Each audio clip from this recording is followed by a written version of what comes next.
Mayong hapon sa tanan. Grabe kainit. Pag sulod na ako, dali mo na ikatulog. First time na ikatulog ko na giinis ng upan. Mamu, iga nga. Siguro. Init kayong lawas, kay init akong ulo. Joke lang. Joke lang. I'm really old and I have been on many wars, mga struggle and many fights. Pero one thing, kung anong magsundo ni mga prinsipyo sa Ginoo, later on you will pity your enemy. Maluwi ka sa ila. There are those that fight, want to destroy me.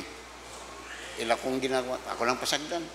Taod-taod sila na po yung mga din kama time nga every time nga doon ay murag pan Lord ayaw murabag Lord kalau itawon sila ayaw pasagdi lang na sila kay when God will give His vengeance it is very much not so that easy. So the message that I would like to share this afternoon is the favorite passage in the Bible by Jojo Salvador. The Lord is my shepherd. The Lord is my shepherd.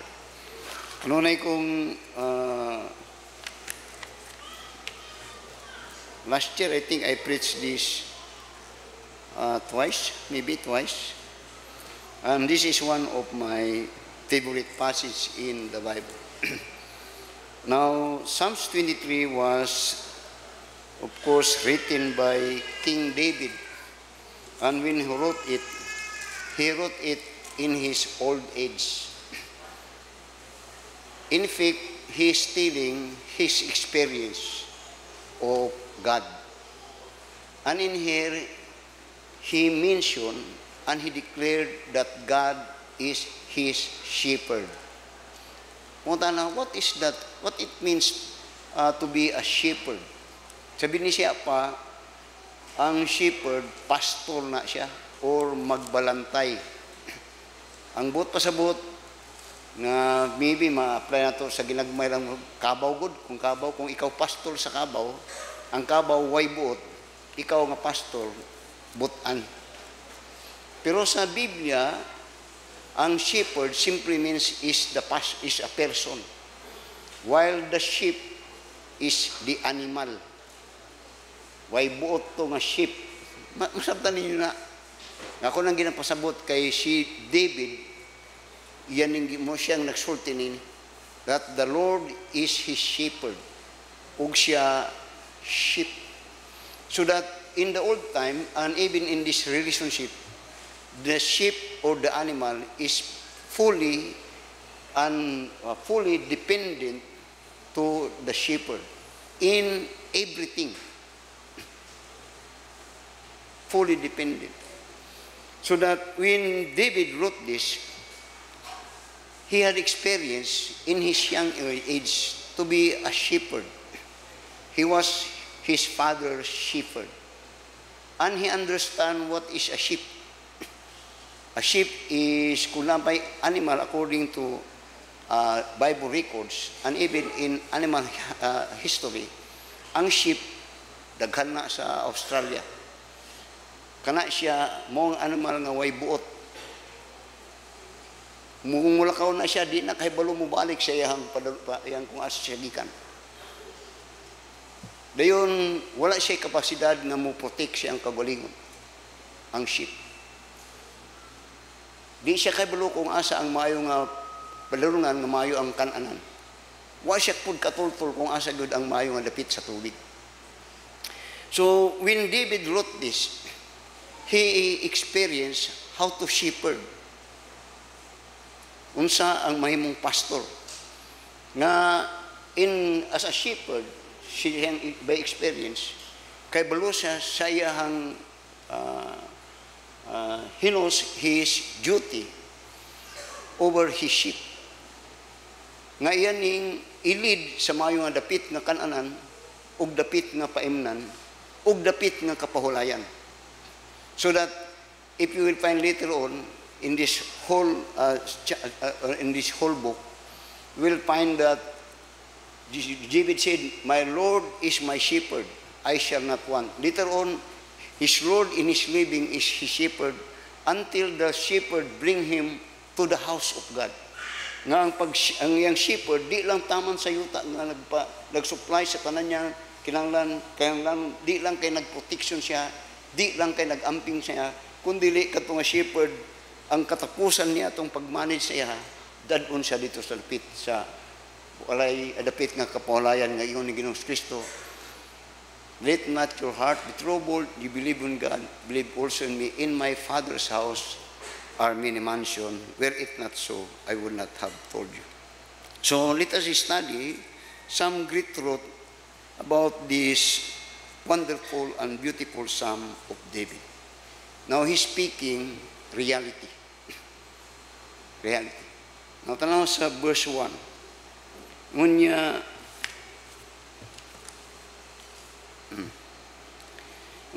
the Lord is my shepherd, I shall not want. First of all, he make a declaration that the Lord is his shepherd. Now, this particular passage was written long ago, or some says 400 years, 4,000 years before the New Testament was written. She said, "The Lord is my shepherd, I shall not want." The question is, who is that Lord? Kinsa na siya? Later on, you will find that this Lord was declared 1,000 years ago, kung kinsa ni. And you will find in John chapter 10, when the Lord Jesus Christ was in heaven. Mga dili gyud ma-depart that Jesus Christ is dili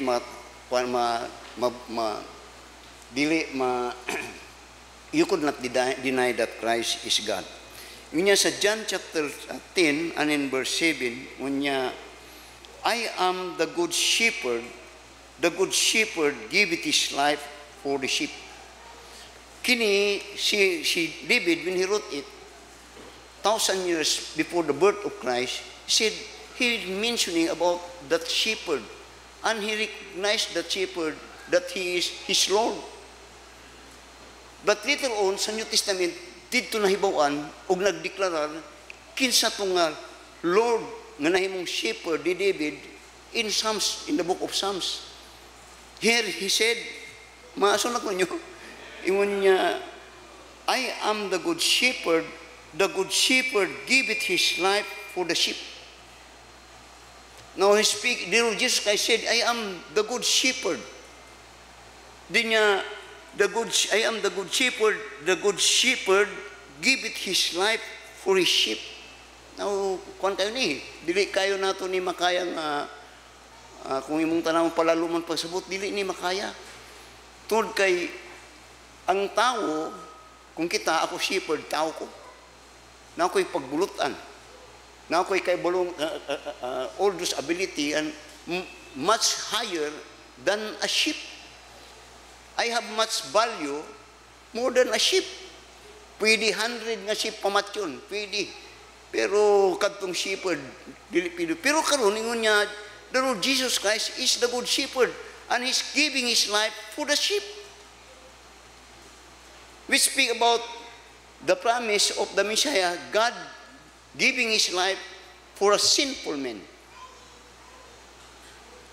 Then later on, in Hebrews chapter 13, sa New Testament, sa Old Testament, wala itong mailhan, wala magpaila, kung kinsa itong the Lord nga ginesgutan ni David, nga nahimo niyang shepherd. Then in Hebrews chapter 13 and in verse 20 to verse 21, notice here again what it says here.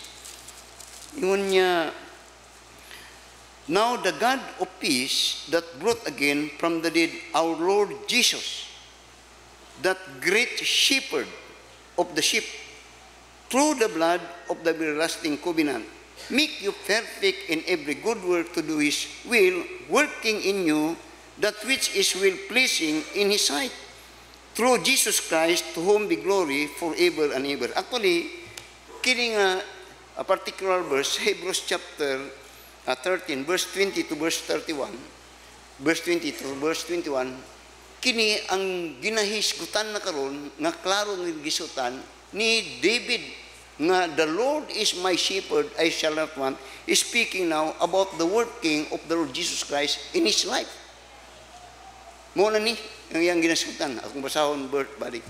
Hebrews chapter 10 verse 13 niya. Now the God of peace that brought again from the dead our Lord Jesus niya, the great shepherd of the sheep, through the blood of the everlasting covenant, notice this, make you perfect. Kini mo nga shepherd, muni ang chief shepherd, ngayang giniskot, the great shepherd, ngayang gusulti, make you perfect in every good work. Di niya, to do His will, working in you, which is will-pleasing in His sight. This is the Lord that David had said that He is, that he is His shepherd. Balik sa Psalms 23, atong balik sa verse 21, verse 1. Nya, the Lord is my shepherd, I shall not want. Now, notice the word my. That is positional. But pasabot, that is a declaration nga kini ang shepherd ang nagbuhi sa kuwa. Siya ang nag-amping sa kuwa. Not only, kung imong padamluman, He is not only naghatag kinabuhi sa kuwa, kundi He gave it my life, He sustained it my life, and He protected my life until such time that He will bring this life to the place that He had prepared for me. They notice the word, I shall not want.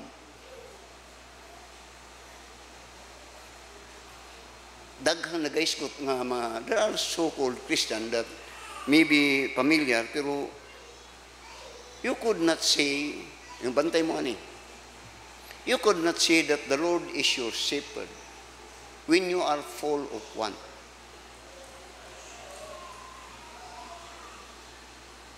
Nga halos, kuan ba, napuno ka og kanang I shall not want, meaning to say all are provided. Everything is provided. There is no emptiness. There is no want. Pero dagkamakuan nga murag ang ilang kinabuhi, dili makaklaim that the Lord is their shepherd because their life is full of want, full of misery, full of craving for things, hungering for things, as if there is no such satisfaction sa ilang kinabuhi. Now you listen, daghang mga tao nga daghang naa siya, pero di mabusog ug way pagkakontento. Ang kanunay nagahandom og daghang mga butang, that person is not the sheep of the Lord. Masabtan ko ninyo. So let me say this, that in every person that says, the Lord is my shepherd, therefore the next thing that will happen to him is that I shall not want. Meaning to say, it was a comfort that the shepherd is his provider in everything. Now, nakasulay mo, pastor. Pastor ko ka na to sa mong magsunran to, ako'y kinamanguran. Ang mga trabahante sa mo, ako mga magulang. Ang ako, tig-pastor o kabaw. Alas 5 pa na, wapel 5 muna akong trabaho, say makatulog ko sa babaw sa kabaw.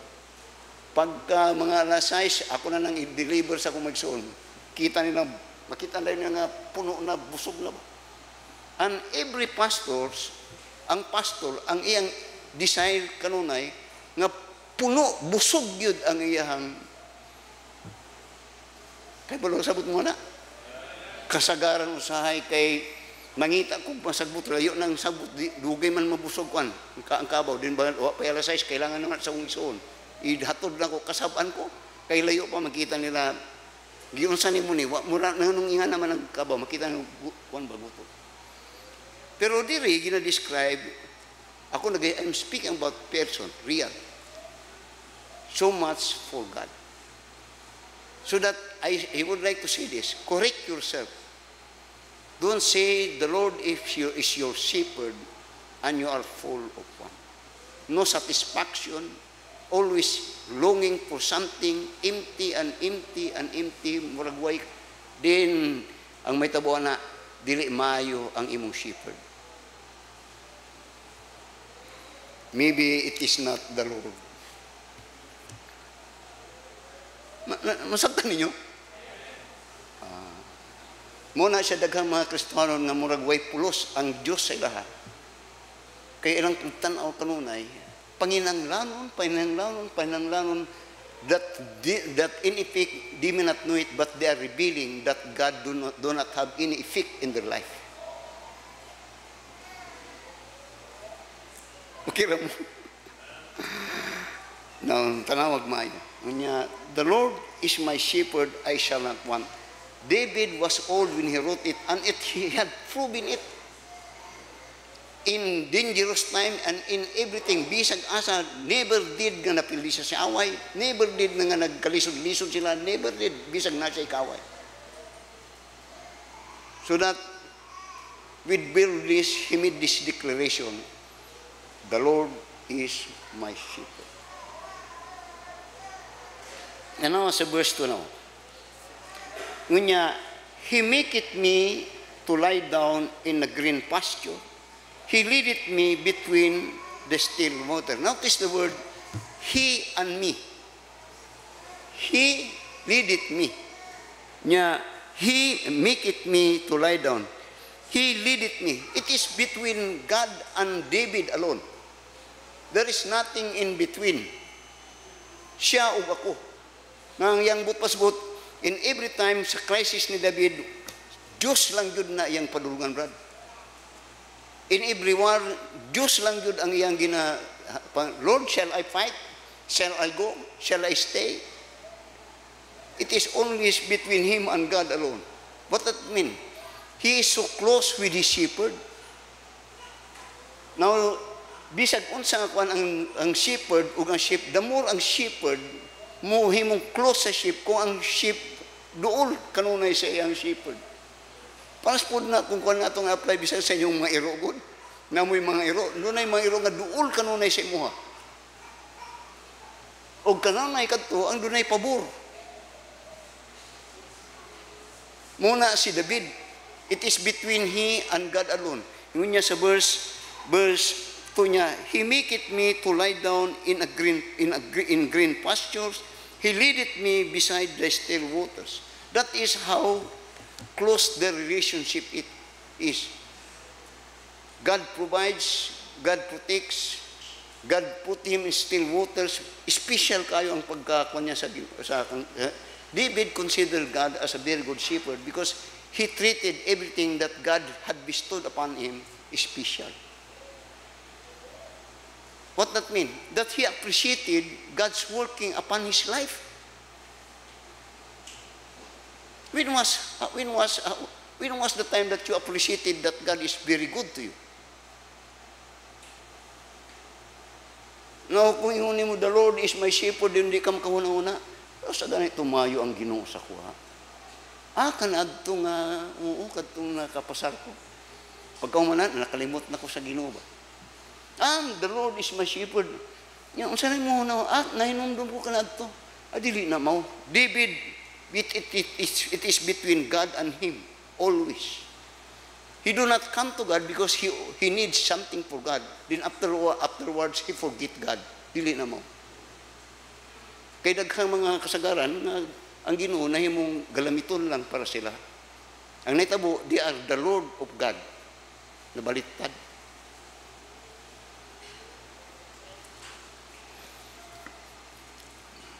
Notice now in verse 3. He restored my soul. He leadeth me in the path of righteousness for his name's sake. Now, when we speak about that, doon na panahon nga maldito ang sheep. Og si David, nahitabo to. That he sinned against God. Very grievous sin. Pero ang mayo, it is God that restored him. Dili siya ang nag-restore. Ang butpas-but, ang Ginoo, ang nagpalayo si David, nagrebuild siya, nakasala siya sa Ginoo. Dako to nga sala. Grabe to nga mga sala.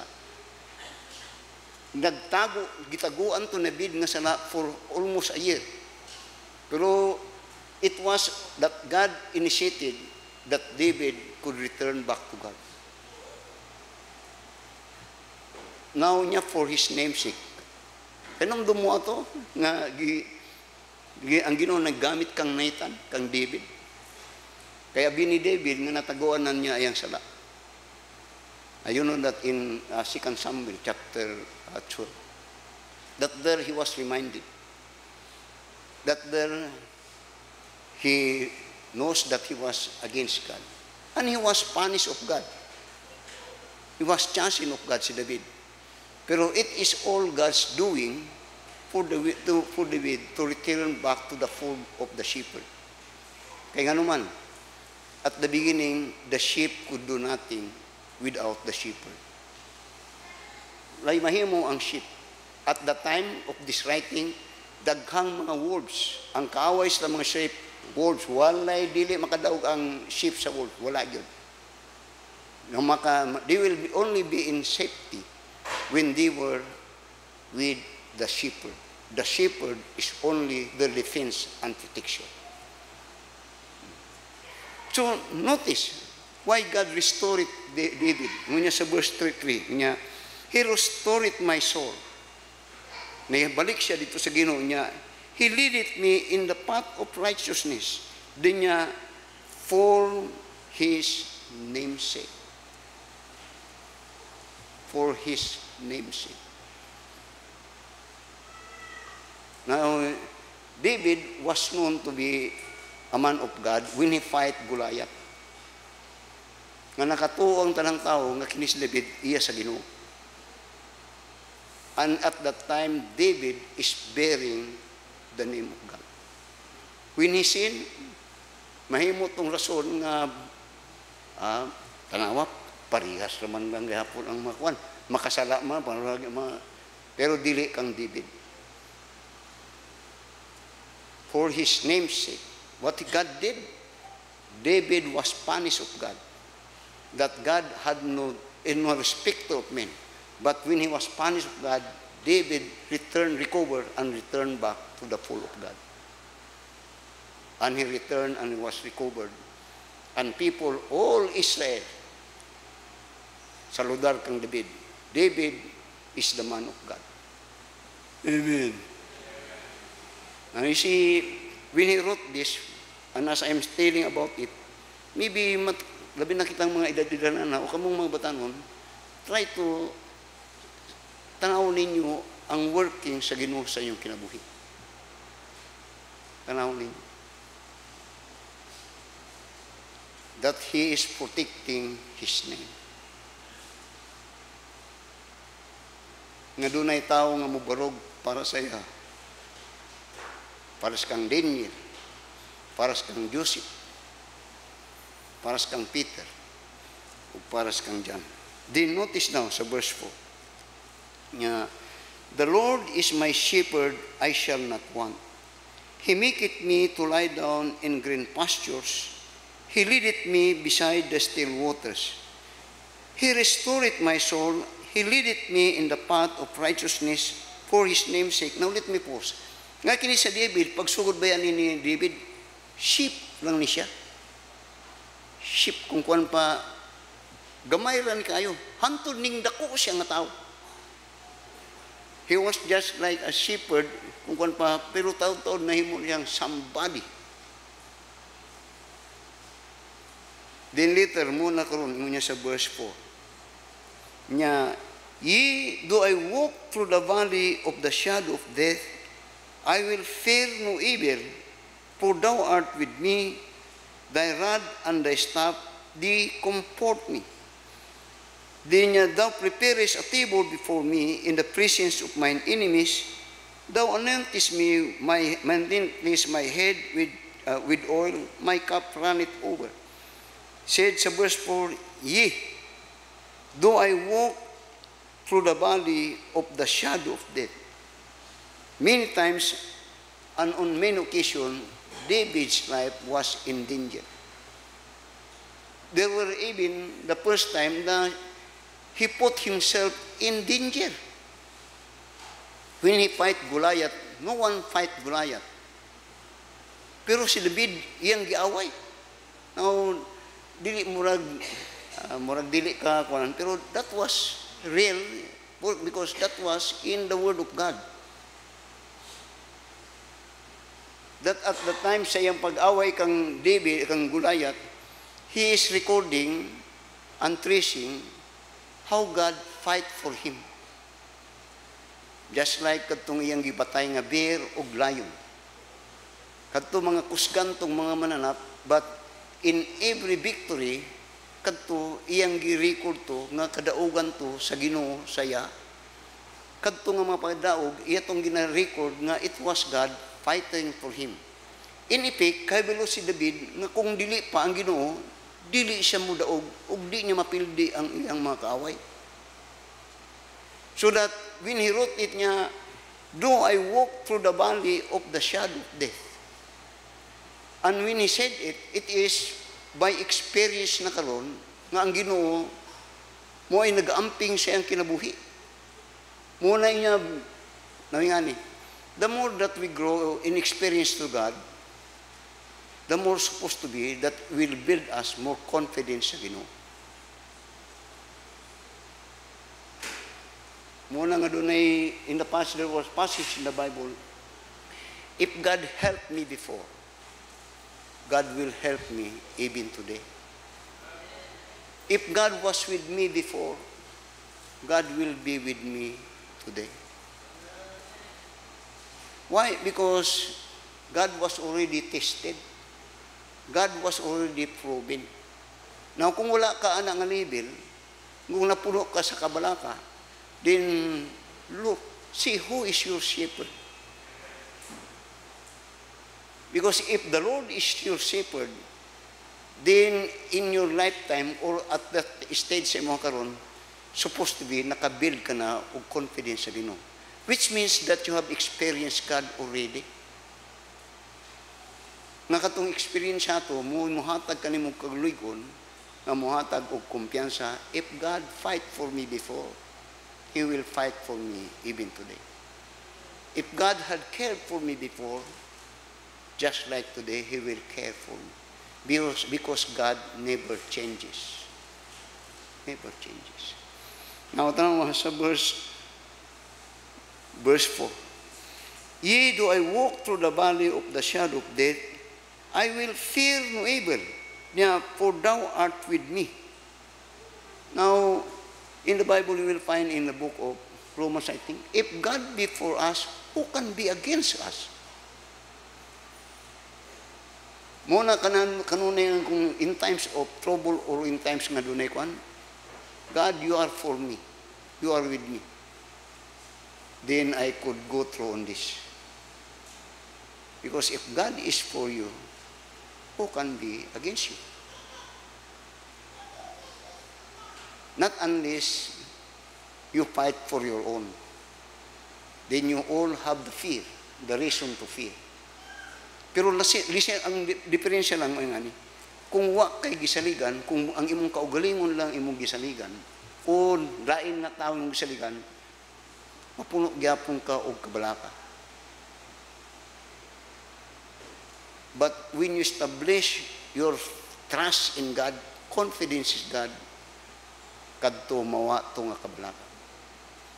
Because He had promised, I will not leave thee nor forsake thee.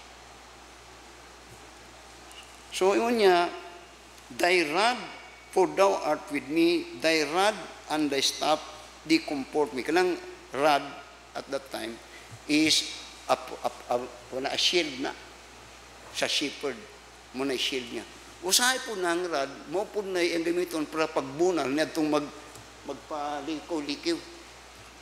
Usay gamiton niya ng protection, usay po yung gamiton niya nga pitkan kanya para makasunod ka siya.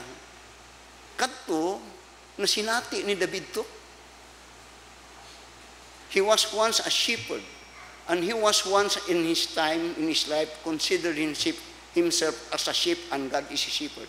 He was chosen of God. Grabing chastisement ang ginaagihan ni David sa Ginoo. Pero never did nga he complain, but always muni karon. Psalms chapter 119. Psalms 119, verse 65 to verse 71. Ngunya, Thou hast dealt well with thy servant, O Lord, according unto thy word. Nya, teach me good judgment and knowledge, for I have believed thy commandments. Before I was afflicted, that is the work of the rod, I went astray. But now how I keep thy word. Thou art good and doest good. Teach me thy statutes. The proud had purged a lie against me, but I will keep the precept with my whole heart. Their heart is far from the grace, but I delight in the law. Din sa verse 71, It is good for me that I have been afflicted, that I might learn thy statutes. Muna siya ang iyang treatment when he was afflicted. Pero when Psalmist wrote it, he knows that it was God afflicting him. Bantay mo na kay usahay, para sa kuha, kung winayam dili maayo akong kuha, ako nang ginagawa, Lord, ako ginagawa, asa ko nakasala sa imo Ginoo. Tabangi ko o i-reveal kay mga upasay. Pero kung affliction ni sa kaaway, tabangi po ko, kay di na po ni makaya kung di ni mo ko tabangan.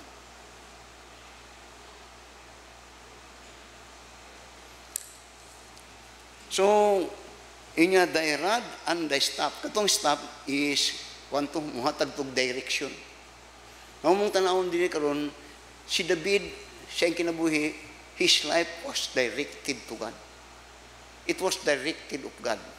Tanawa, akong balikon na. Sa verse 2, notice how God direct his life niya. He maketh me to lie down in a green pasture. That is provision, need. Diyon niya, He leadeth me beside the still waters. Comfort. He protected me niya. He restored my life. He protected me. Ang mga stages gihimo sa Ginoo siya. Pero kung imong tanawon sa verse 6, surely goodness and mercy shall follow me all the days of my life niya, and I will dwell in the house of the Lord forever. Ang in siya ang kinabuhi kay balo siya. I will dwell in the house of the Lord forever. After all this life. Anyway, tanaw ron sa verse 5. So, ang iyang kinabuhi, doon na rod nga nagkukurik siya, ug doon na staff nga nagadirect siya. There is that Holy Spirit and the Word of God nga nagalid siya. Din tama sa verse 5. Notice the goodness of God para kang David. Now, it started with, the Lord is my shepherd, I shall not want. There is a verse 5, yung result niya na. Thou preparest a table before me in the presence of my enemies. Nangahitabo ni.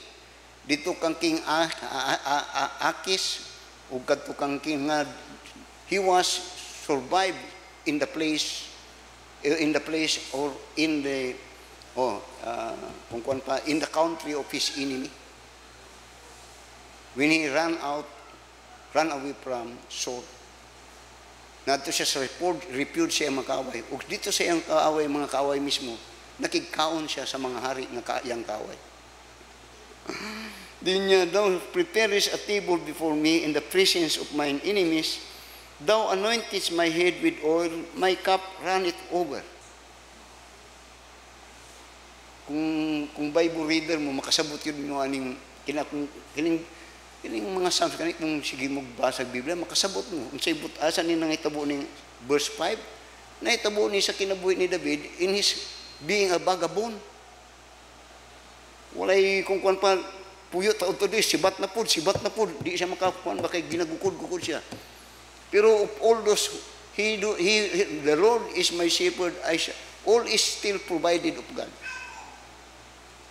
Muna ingon niya, thou prepares a table before me in the presence of my enemies. Thou anointest my head with oil, my cup runneth over. Then niya, surely. Now, there are those who said that kining verse 6, tigulang na yun, Murag panapos-tapos di nga kuan ni David sa iyang kinabuhi. Pero in his old age, now you see when you are on old age, doon ay dili lang kay daghan many suffering in the body. Fighting within and without. Pero with all those, munya surely. That is a very positive word.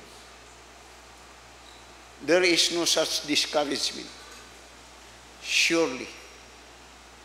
Meaning to say there is something that is in his heart long before he started to be king. That was established no matter what, it will come because God made that promise. So niya, surely goodness and mercy shall follow me all the days of my life. Wonderful. Now kini para ni sa mga tao sa Ginoo, sama kang David. O kini iyan ang ginistorya gisulti niya tungod kay for him his life is in the hands of the shepherd. And when he said it, he's telling a declaration and a confidence that this Lord had given his life for me, that through his death I might have life in him. So niya, surely goodness and mercy shall follow me in the days of my life, din niya, and I will dwell in the house of the Lord forever. Now, no one of us will stay here long in this world. But the good thing is, just like David, he knows the end. He will be with God forever. Daghang mga tao nga nagkinabuhi ng kalibutan, nga inig kamatay, wa siya kay bulo kung asa sa padulo. Ilan ang bahala na. Kuan na, ang Ginoo may kuan, dili na mo. David, when still living, he knows where his life would end. Surely, goodness and mercy shall follow me in the days of my life, and I will dwell in the house of the Lord forever. The Lord is my shepherd. Then the shepherd said, for without me, you can do nothing. Let us all stand up and let us pray. Our dear Heavenly Father, Lord, salamat sa manindot nga pahinumdum. A declaration that is exalting thee, that there is nothing impossible for thee. Not only that you are the giver and sustainer of life, not only that you are the protector of our life, but at the end, this life would be with thee forever in eternity, in which place you have prepared a beautiful place, because it is the place of God. Ginoo, tabangi kami, nasamtang na kami sa kaning kalibutan ni. Tabangi kami nga mo establish ang among kaugalingon diha sa pagkamasinaligon diha kanimo. Nga at the end, makasulti kami with all our heart. The Lord is my shepherd, I shall not want. And indeed, it is so because God is the provider of everything. As He is the creator of everything, therefore He is the source of everything. And we are His children. And as a father, it is His duty to supply the need of His children, protection and everything. Lord, help us to put this in our mind, that we may settle and to enjoy this life. Not full of fear, not full of anything that is not good, but rather full of confidence that God is with me. Please, the message, as you've been blessing it, again, Father, we pray in Jesus' name. Amen. The Lord is my shepherd. Sometimes I maka-smile when many so-called Christians said they have known that word, but their life is full of want, and their life is full of fear. Take up thy cross and follow me. I heard my Master say, I gave my life to run surrender your all today. Wherever He leads, I'll go. Wherever He leads, I go. I follow my Christ who loves me so. Wherever He leads, I go. He drew me closer to His side. I saw His will to know, and in that will I now abide. Wherever He leads, I go. Wherever He leads, I go. Wherever He leads, I'll go. I'll follow my Christ who loves me so. Wherever He leads, I'll go. It may be true the shadows dim, or all the stormy sea. I take my cross and follow Him. Wherever He leadeth me. Wherever He leads, I'll go. Wherever He leads, I'll go. I'll follow my Christ who loves me so. Wherever He leads, I'll go. My heart, my life, my all, I bring to Christ who loves me so.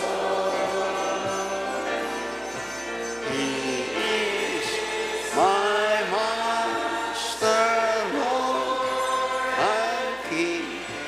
Wherever He leads, I'll go. Wherever He leads, I'll go. Wherever He leads, I'll go.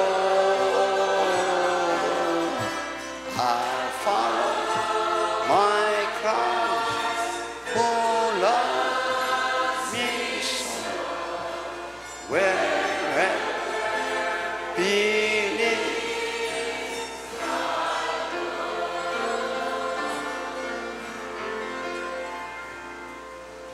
If you are a Christian, you should have enjoyed God. Kung Kristohanon ka, dapat na-enjoy nimo ang Ginoo. Because He is your Father. Si Angel, na-enjoy niya yung amahan.